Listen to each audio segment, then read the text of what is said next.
Welcome to the Stoop, beautiful people. Getting excited for a dope episode. Number 20.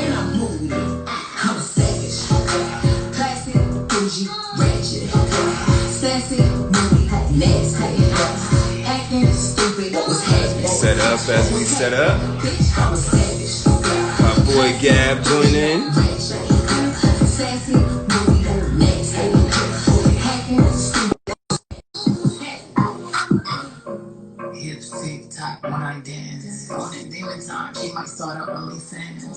What's up, man? What's going on? What's going on? Man, chilling. Episode 20, huh? 20, man. Dubs. Putting dubs on it. 80 weeks. That's crazy. Alright, man. You wanna get into it? Yeah, let's get into it, man. Get started. AO2. What up, world? I hope everybody's well, in good spirits at home. What's up, people? This evening, today is Thursday, August 6, 2020, and this is another episode of From the Front Lines. I am Gavin Webb, the producer and co-founder here at STOOP55. I'm joined here again with my boy, Dr. Cooper. What's up, Dr. Cooper? How you doing, brother? I'm chilling, bro. I'm chilling. He is the director of international emergency care at a hospital currently in New Orleans, NOLA. Once again, he will be answering your questions, giving you the latest on the public health crisis, and talking to our special guest this evening. The title of today's episode is Black Mothers in the New Normal. Got some dope guests this evening. Absolutely. We got Janae M. Garrett on the check-in. She is a PhD candidate right now, doing human development focus in critical race theory and Black motherhood. We also got Jamila Lemieux on the check-in tonight. She's a cultural critic and writer on issues of race, gender, and sexuality. Both mothers on the check-in, both mothers. It's going to be an exciting episode. Yeah, man, let's get it started, bro. Let's get it started. I mean, my question to you, Dr. Cooper, is what roles did your mother play in your upbringing? And roles as in plural, not role. Yeah. Yeah, it's roles. I'm at a loss because I don't know how many roles she's had that I haven't even seen and been able to identify, you know, and I think that's why this conversation is so important, because we know obviously a supporter, educator, disciplinarian sometimes, but I think there's a lot of work that goes unnoticed that Black mothers are doing, and I think their role and the work that they do might even end up changing through time, right? Even now in 2020, kids are home. How does that change their position in the family and what they're responsible for and what they're doing, what their mindset is, what they're doing mentally, right? So, yeah, that's what I can add now, me not being a female or a mother. I think I'll be very limited. We really want to hear from our guests and see what they have to say. For sure. All right, man. Very interesting. I'm interested to see where this conversation goes, bro. All right, brother. Always a pleasure. I'll see you later. Peace. All right, people. I'm actually really excited about this episode, getting a really different perspective on what's going on during the pandemic and reminding you guys this is Black mothers dealing with the new norm. So first, let's get on our first guest, right? Janae Garrett, and see what she has to say.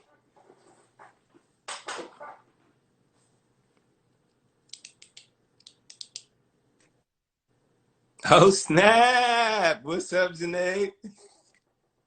How's it going? Hi, everybody. Thank you for joining the Stoop. We greatly appreciate your time and your perspective. How you doing today? I'm good. I've been a little anxious and excited this whole day for this conversation. Our kids were fighting nap time because mommy was not there. So so I'm trying to relax a little bit and enjoy the company. Dope. I say, hey, that's real. This is very real and relevant to our episode today.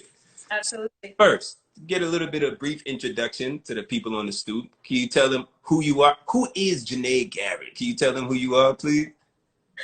Well, I'm a nerd.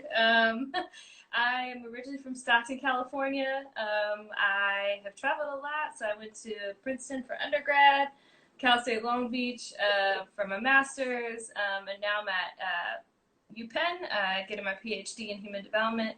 I'm working with Dr. Howard Stevenson, who does work on racial literacy and the Racial Empowerment Collaborative here. Yeah, I have two children, 1 and 3. They are brilliant, and that has nothing to do with me. I don't understand. I don't understand how kids do it. But yeah, that's a bit about me. I'm a huge fan of like Harry Potter. Okay, all right. Whole fantastical world. I love coffee and need it, and if I don't have it by 8 a.m., everybody in the house is running. I see that. Yeah, and I love teaching. I love teaching. I love organizing. I love community work. And it's made it really, really difficult and interesting and a tough position during this time. So that's a bit about me. Cool, cool. So thank you, A, for the introduction. I hear you, and that's real. Beyond else. Very honest. I really, along with what we're talking about, I really want to get into first your path to where you're at now, because you have a master's in education. Is that correct? And well, number one, West Coast in the building. Shout out to all the West Coast folks out here. What were you working on for your master's? Sure. So I was in this really amazing program called the Social and Cultural Analysis of Education. It's a dialogue-based program. They're very rare. Shout out to the SCAE program.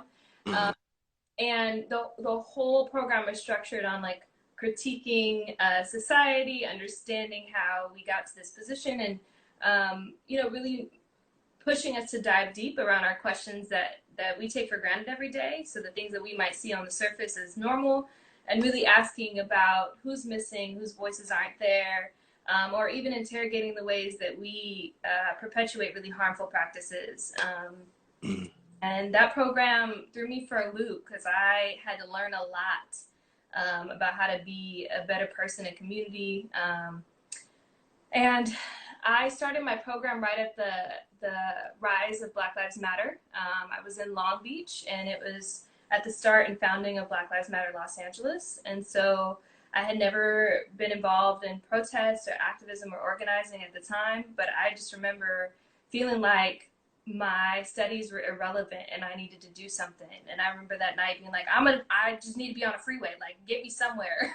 And having some mentors just kind of be like, that's not the first step. The first step is kind of learning, show up, start showing up to meetings, start showing up to engagements. And so learning from Patrice Cullors and Shamel Bell and Melina and those folks that really took me under their wing when I was in Long Beach.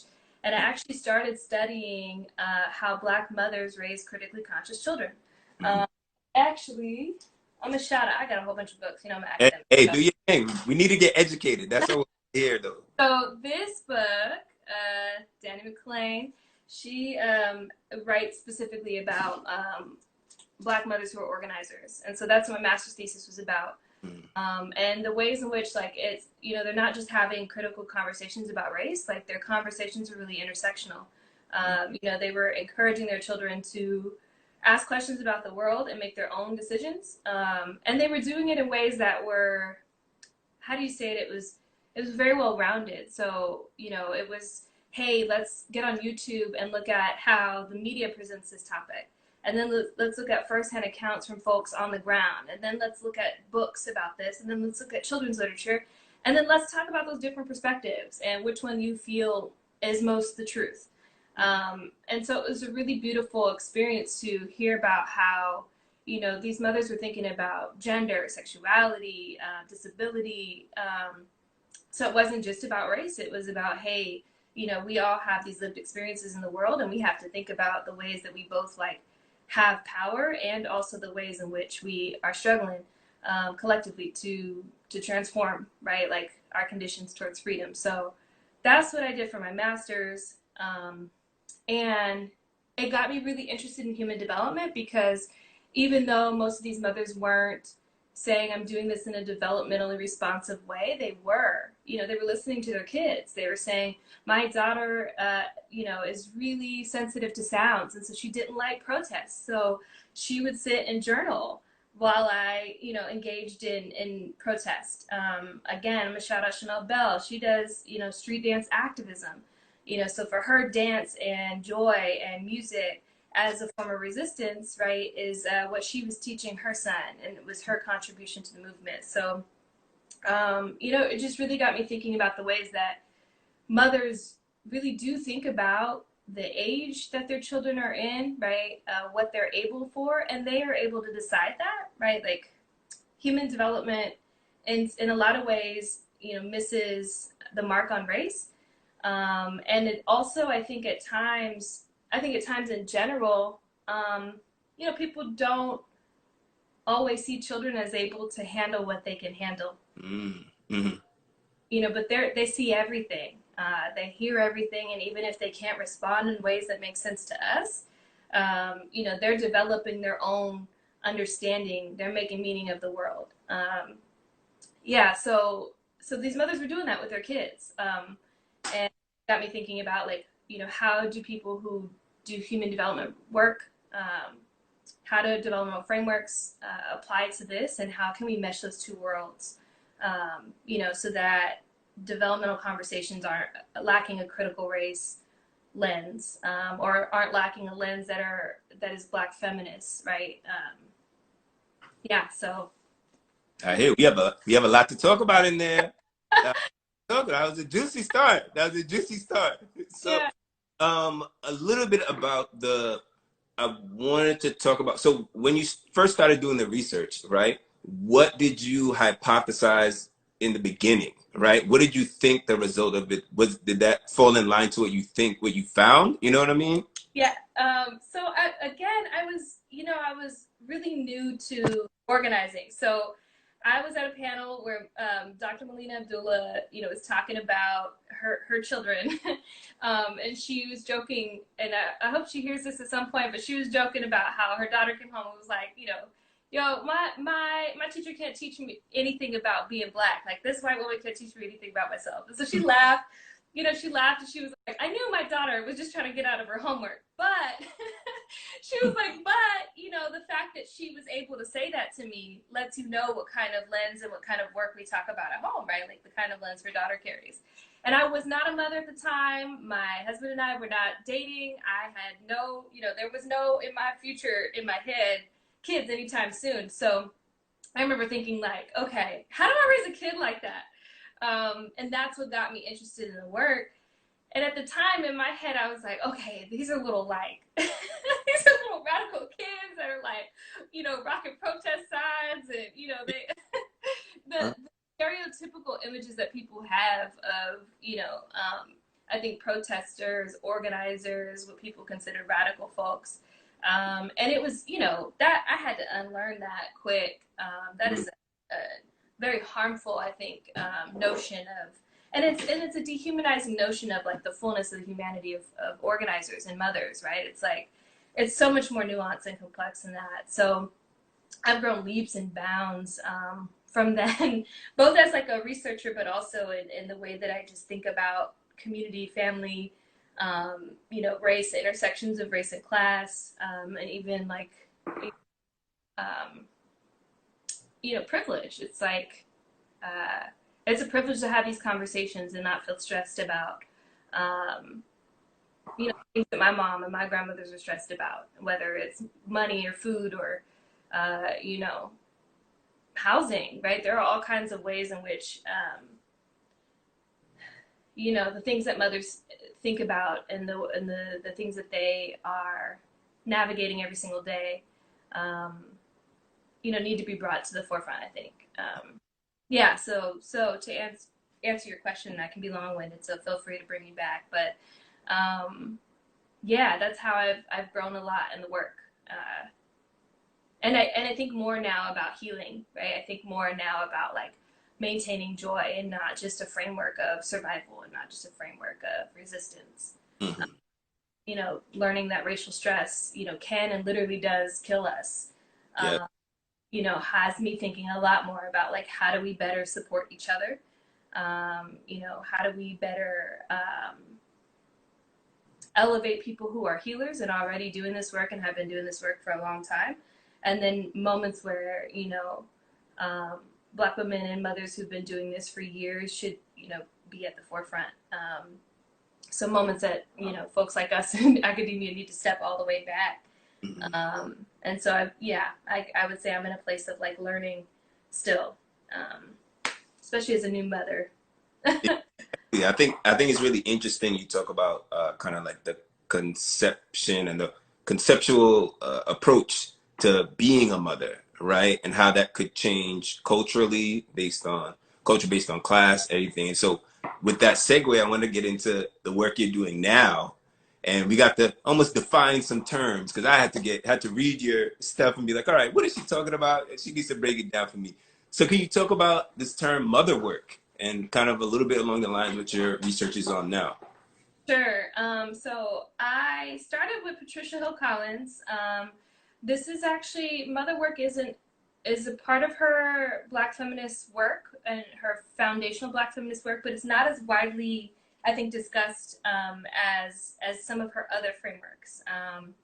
And so I got my hands on mother work first through the Chicana Mother Work Anthology.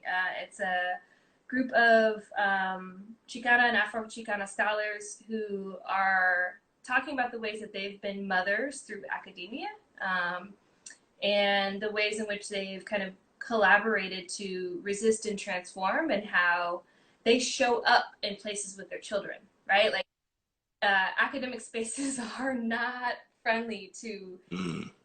you know, you showing up and breastfeeding in class, you know, you being super pregnant, not being able to fit into the desks, you bringing your stroller into the into sessions, like that is not necessarily the norm.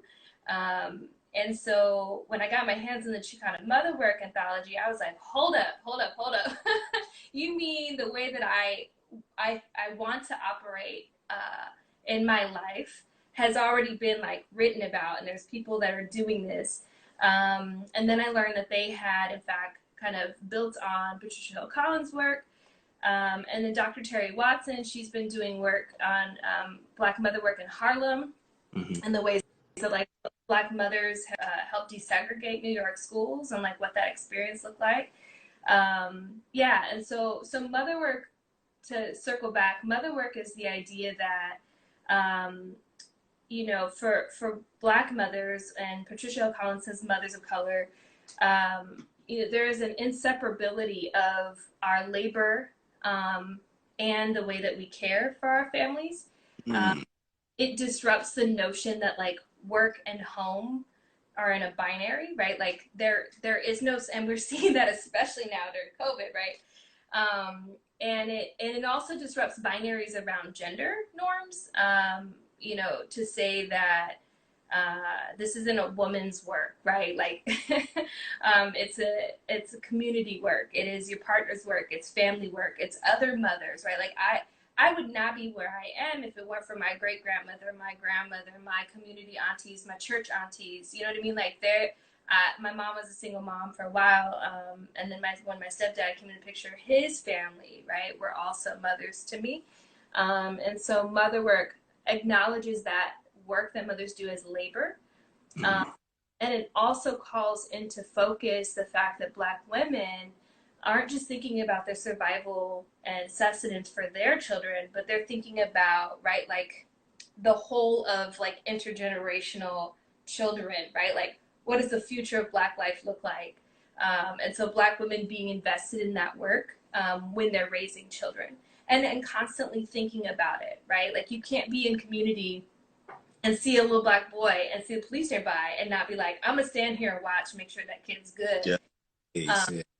we have lots of examples where we've actually like got over, whispered to a kid like, yo, the cops watching you over there, you good, everything okay, where's your family, you know what I mean? Like those stories that, you know, I think still exist, where communities take care of each other. You know, mother work is a framework that talks about you know, the ways that mothers are not just invested in it, but do it on a regular basis. And that also being a form of labor in this capitalist society that should be acknowledged, supported, understood, and not dismissed as some separate identity that needs to be private, right? But rather there is, you can't separate, you know, my mothering from my sense of self, from my work, from my essence. Yeah, so that's what mother work does or is, generally. Thank you. Well, that helps to put a framework with us moving forward, right? Because I feel like you're going to be dropping that term a lot. I feel smarter knowing what it is now. We have please, everyone here, drop questions for her. There's a whole bunch already for you kicking it here. So let's start with one of them. Just in general, how do you feel like mother work has changed during 2020, especially with COVID-19, with all the social upheaval going on? How has that changed over time, or I guess evolved specifically for this year? Yeah, I think if anything, you know how folks are saying, when folks are talking about like the current moment, it's like none of this has not been there. It's just out in the forefront. Mm-hmm. And so, you know, Black women have been doing this for a long time.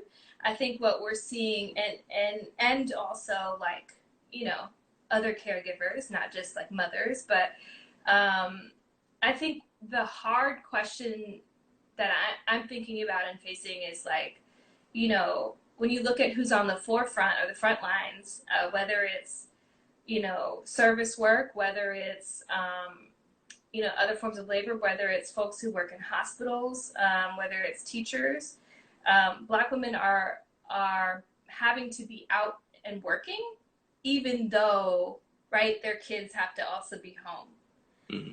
And so there's first the added pressure or experiences of being home with your kids 24/7, and also having to still provide, right? So like there's that. I think like the second thing is, you know, it's already hard as a mother to find time for yourself. And so when you're in quarantine and the parks are closed and libraries are closed and maybe you're far from family, you know, you then also have that added stress. You have the added duress of not being able to take time for yourself. You know, and then you add the pandemic of racism and Black Lives Matter and the constant stories, right, of police, you know, murders, brutality, other forms of systems that are harming our children, schooling, etc.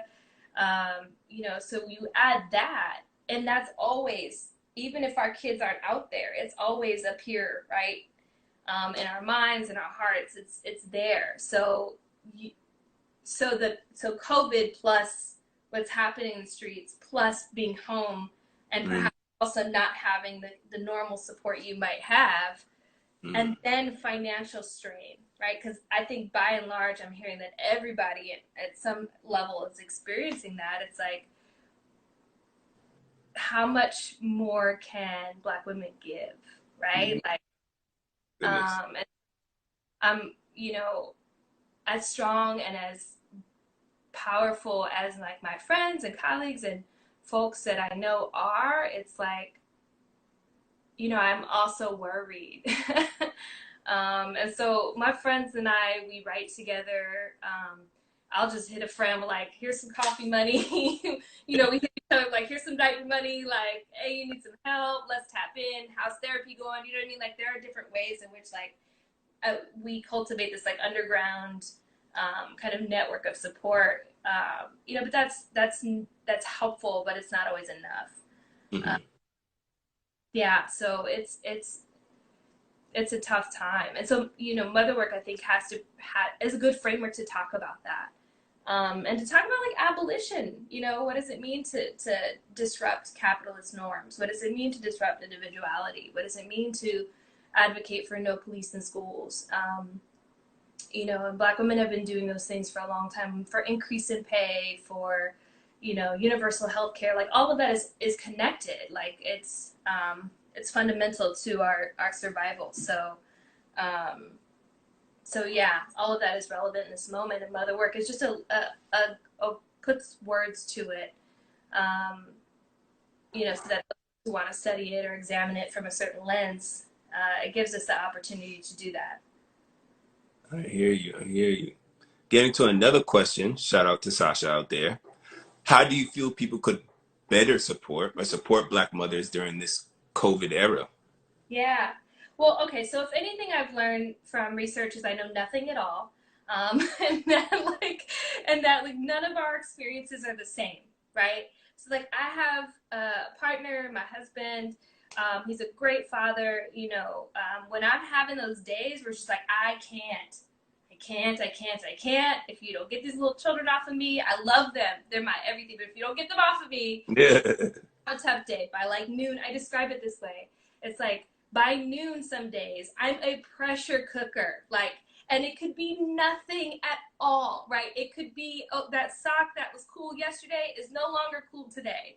There are too many toys. I'm overstimulated. There's, you know, so there's all kinds of things happening. So for me, the support has looked like friends checking in, and not on some like, okay, I know it's Black Lives Matter happening, like, you good, fam? But just like a general, hey, what's up? How are you? How are the kids? Do you need anything?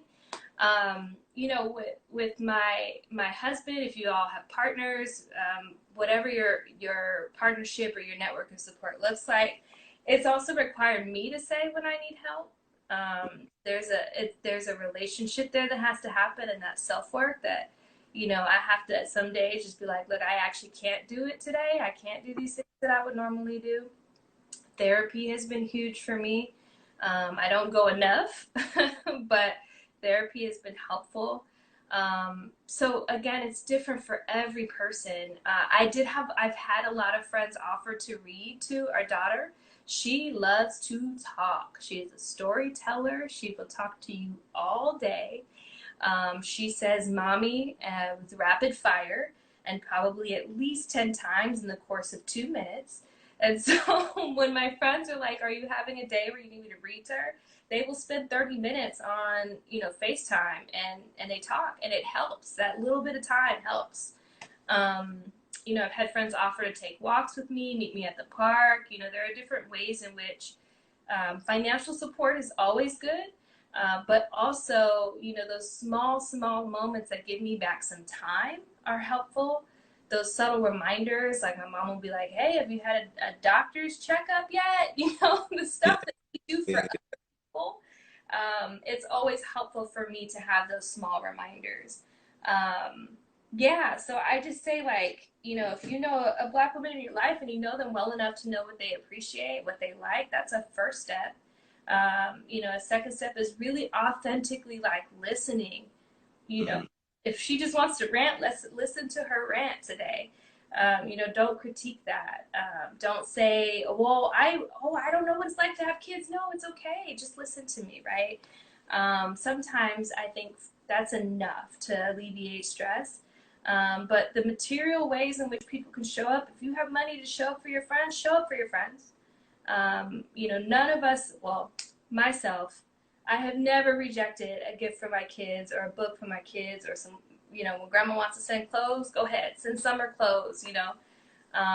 So those are the ways I think help. And friends send food sometimes too. I'm gonna hit you with a Grubhub, you know, gift card. Thank you. I don't have to cook tonight, right? Like, or my husband doesn't have to cook. We can just watch a movie tonight. Like, that's cool. So yeah, there's lots and lots of ways that are very specific, right? Each of us have our own unique context that we're in. And so, yeah, I think if you're not doing those things for your friends and for your family, then those are the ways that you can already show up. Thank you. Those are concrete. Everybody hop on that. Shout out and love to all the mothers out there, the Black mothers out there, of course. JG is my husband, by the way. You see him blowing up the chat. JG is bonkers is my husband. Oh, okay. All right. Hey, shout out to him too. I see you guys will be out here. Has to be supporting. And to remind everyone, we're here talking about Black mothers in the new norm. I got a little bit of update from our producers. Unfortunately, Jamila won't be joining us now, I know, but a huge shout out to her. We'll try to have her on another episode, of course.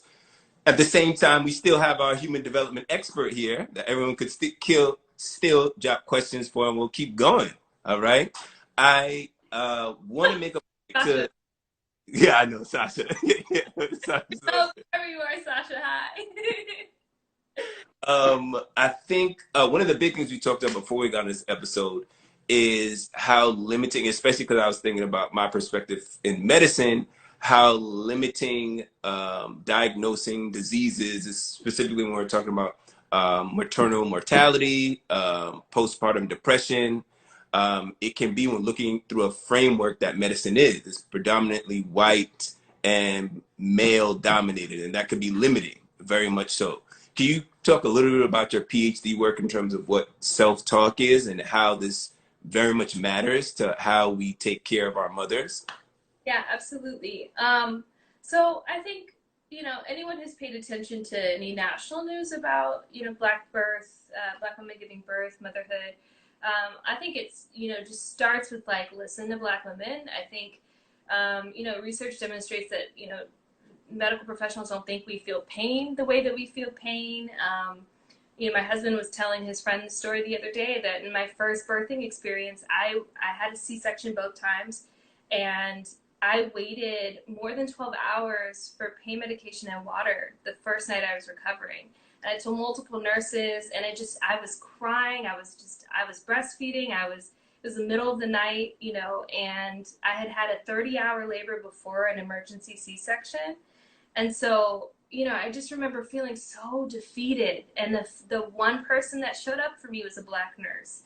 Her rotation, she came around like 2, 3 in the morning. And I was, have some water, please. And she's like, yeah, when's the last time somebody checked on you? And I was like, oh, they came in multiple times. And I told them I haven't had any pain medication. I told them I needed water. I'm really struggling. And, so she not only, was like on it, she documented it.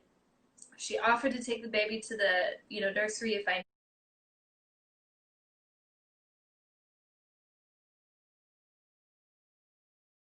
needed her to, and I didn't at that time. I was like, no, just take her. I just want to hold her, right? But she showed up for me. Many of our stories are similar, and I thought it was just normal, right? Like I didn't at that time think that I could fight that.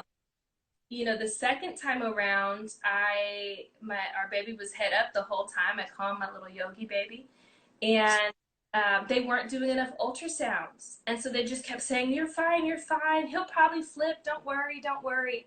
And so, about 3 weeks before, I had a late appointment, and they said, "Oh, the ultrasound's locked up. We'll get you next week to see if he's still, head up." I show up next week, and they tell me we can't turn him unless you're admitted to the hospital. And at this point, it's a 50% chance that he'll turn. And if we turn him, you might also have to, go into labor. We might have to take him out anyway because it's too late to turn him at this point. So I had to schedule a C-section, which was not part of the plan. Our family arranged their plans from California to get here to be here for us. And I felt empowered about like walking into a C-section, being ready for it because it wasn't an emergency, but it was just, I felt robbed, right, of like the choice of the experience. And so I think what brought me to this work was like, I've read so many stories of like Black doulas and midwives and like collectives and, folks really advocating for home birth and the process and like research that Black women are doing for each other to make this possible.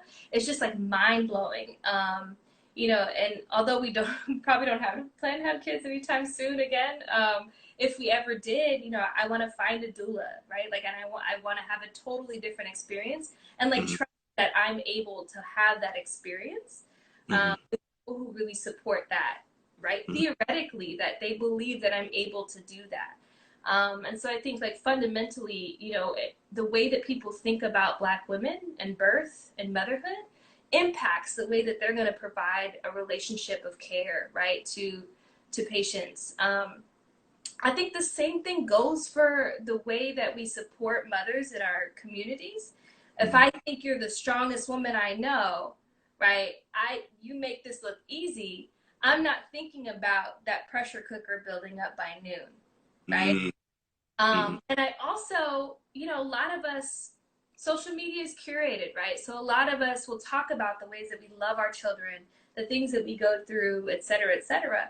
But not, you know, people aren't always up here. So there are days where I'm like, I want to run away. Like, and that's real. And in that moment, my self-talk is like, panic, panic, panic, run. Right. And when I come down from that, I look back at my self-talk and I'm like, ooh, what was going on for me in that moment? Right. So for me, I think that self-talk is a really unique lens for which we can understand those really honest moments that all of us have. I think all of us have them as a way to also relate to others, right? That a transition to motherhood, like, isn't neat. It's not clinical. It's not always like flowers, you know, even if this is everything you've ever wanted to do. And then for those who like never saw this for themselves, but made the choice or had to make the choice, right? That self-talk can look really different. And that's not even considering if we already, like myself, struggle with anxiety, right? Or depression or other things in trauma. Forget about if you come into motherhood with trauma. It's like you're navigating all of these things, and all of that is informing the narratives in your own head. And so it's my hope that, like, you know, one, studying this for new Black mothers as we transition into motherhood, that there can be a really unique understanding of like, what are the ups, downs, and every which ways that we process and make sense of this? How do we honor that and respect it and not judge it, right? Like, not to say, oh my God, you don't want your kids. It's like, no, that's not, I love my kids, you know, but today I just want to be by myself. And that's normal and that's okay.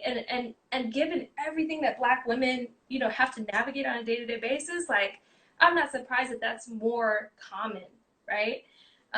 And so I'm hoping it's a testament both to the labor and the work and the effort and the process that goes into mothering as Black women in this time and like intergenerationally.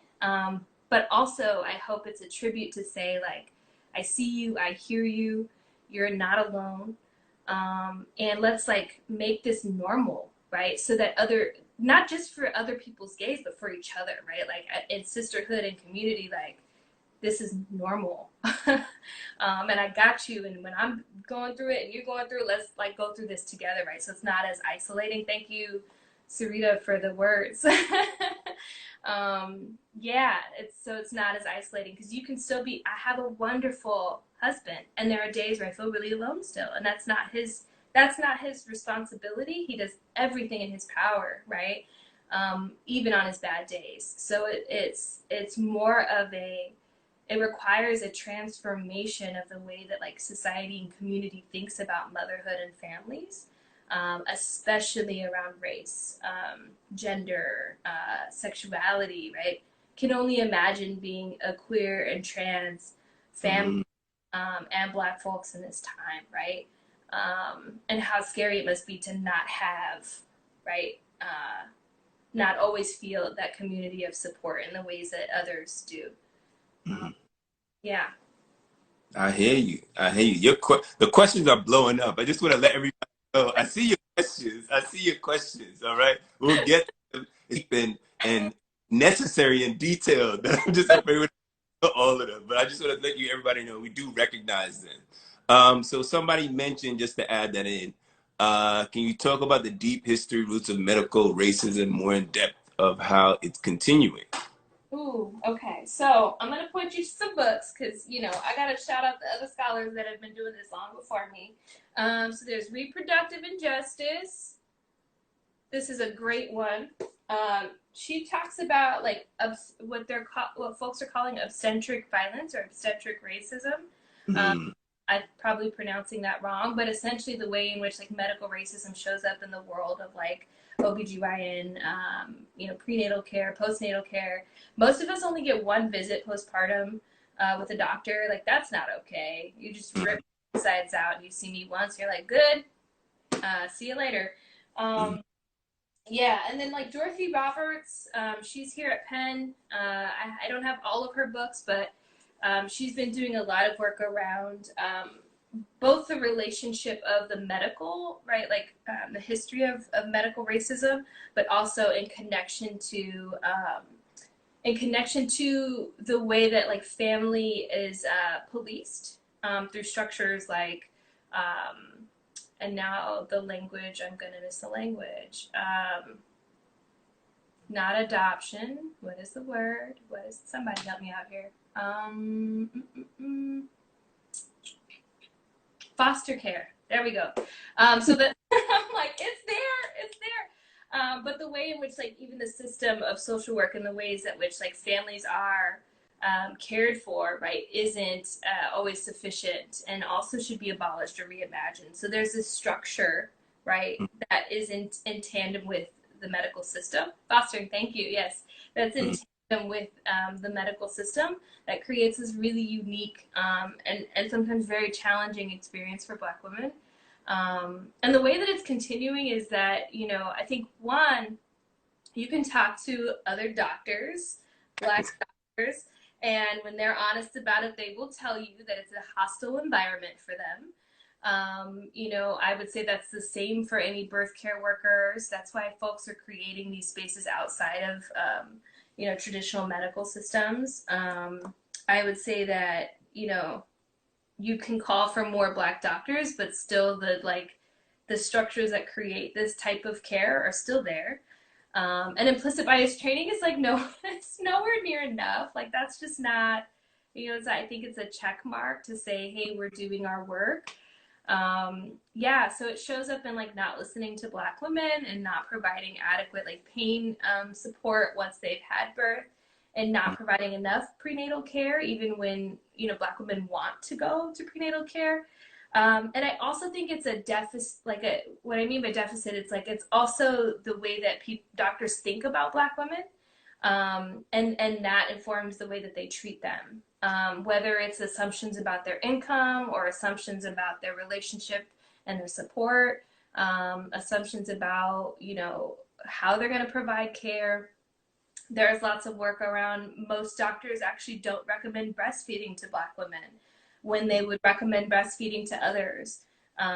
You know, or they'll just serve. There's stories of like doctors just giving their Black women's babies formula without permission, like as the first step or the first measure, without asking what is your choice or preference.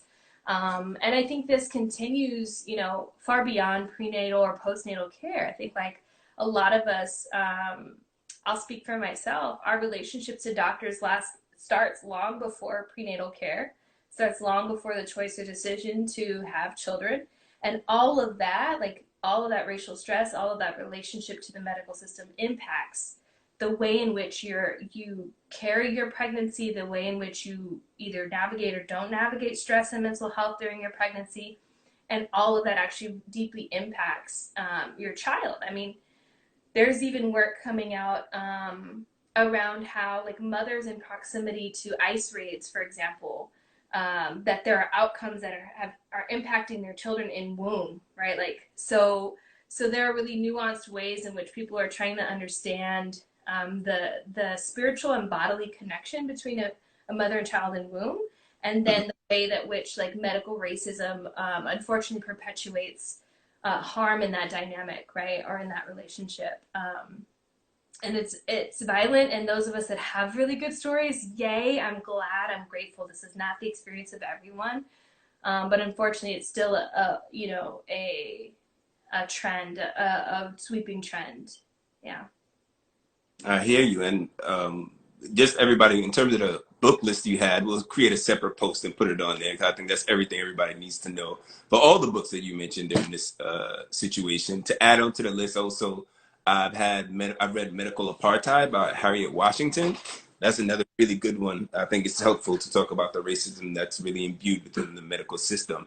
And then I really like the way you talk about the intersectionality of all these things between gender, race, class. All too often you see these Black mothers suffering secondary to all these things, these external factors in the medical side. We talk about social determinants of health. And especially from my journey within medicine, it's very salient, especially when I moved from inner city New York hospital to now working at, I guess, a higher tier hospital now in New Orleans that has the more resources, more access. And then you'll see the actual patient population is mostly white, mostly well off. Do you find that there has been differences in terms of, yes, Black mothers across, not between races per chance, but socioeconomic class? Like, okay, people who live or are from a poor community or a richer community and the opportunities they have? Absolutely. I mean, if you, and granted, I haven't done my own like on the ground research on this, right? I'm leaning on scholars that have been doing this for some time. But if you look at places in New York, Texas, for example, like the rates of maternal mortality are 12 times as bad, up to 12 times as bad as the national average. But the national average is like bad for the globe, right? Like we are doing a horrible job, and we have for a long time. And so yes, you know, class is very much a part of that. I think you can also find stories where, you know, the certain hospitals just are not prepared for certain types of births, even if that means C-sections. You know, the ways in which like patients aren't necessarily prioritized, if that makes sense. It's about you fitting into this system and not the other way around, and that limits your choices. I mean, we were at a great hospital, and I still remember them being like, "We don't want to schedule your C-section on this day because it's a holiday." Like what do you mean I'm having a kid? Like, how are you gonna be like, "No, we're just not gonna be there." Like, and so yes, absolutely.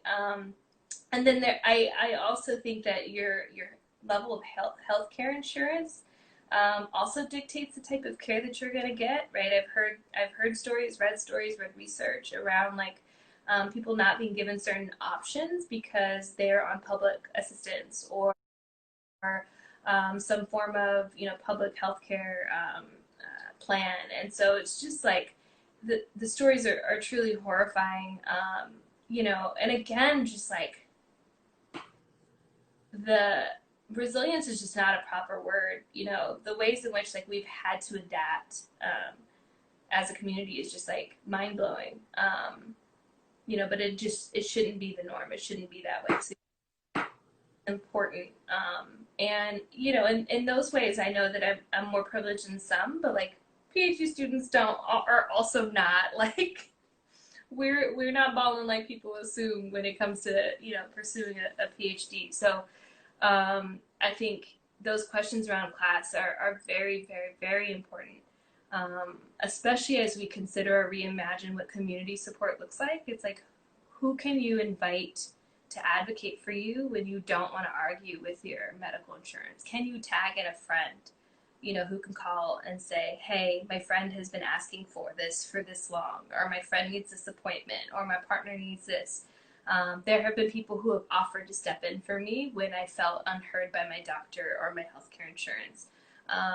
You know, yeah. So it's tough because honestly, the narrative is that the narrative is about like personal choice and personal responsibility rather than like systemic failure, right? Like, so you're a Black mom, so you just must not care, or you don't want prenatal care, or you didn't come, you know what I mean? There's always a narrative, a deficit narrative around that, rather than there being like, oh, we just didn't provide these things for you, we didn't offer them to you.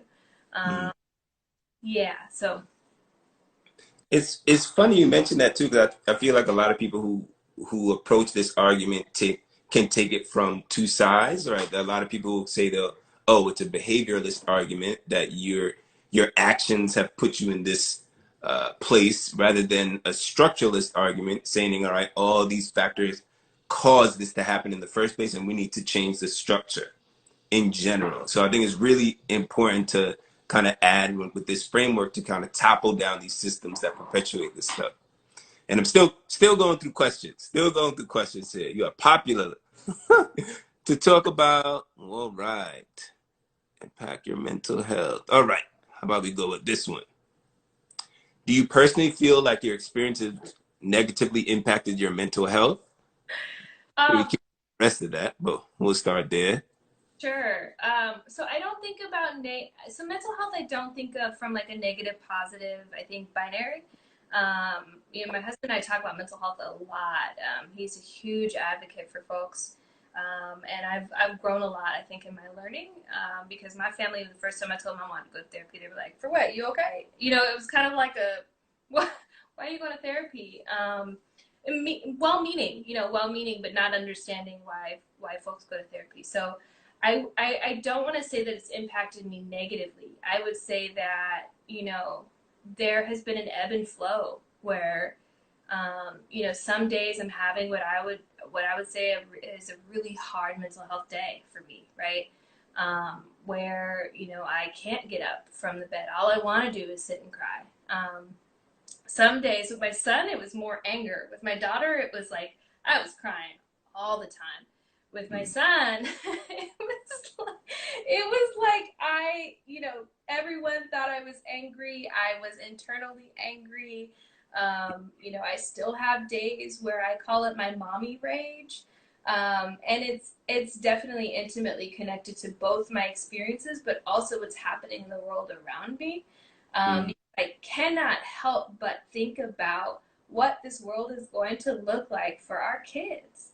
Um, mm, and there is a certain level of constant tension for me around like, okay, am I enough invested in environmental justice? Am I enough invested in, this form of justice? Am I doing enough on the ground work? Because I'm worried that this world won't be habitable for my kids in the future, right? Like, genuinely concerned about that. So like all of that is, some people will call that anxiety. That constant worry that impedes your ability to do the day-to-day things. And so, I think if anything else, what motherhood has pushed me to do is turn inward and notice the places that I have yet to heal. Notice the unmet trauma. Notice the ways in which the way that I mother or parent is connected to my mom or my stepdad or my sister, and connected to my own childhood, right? And so it's hard. It's not, it's not good or bad for me. It's pressure. It's definitely pressure. Um, and I don't like to have to turn inwards if I'm being honest. I don't like to have to look at myself in that way. But I can't help but do that.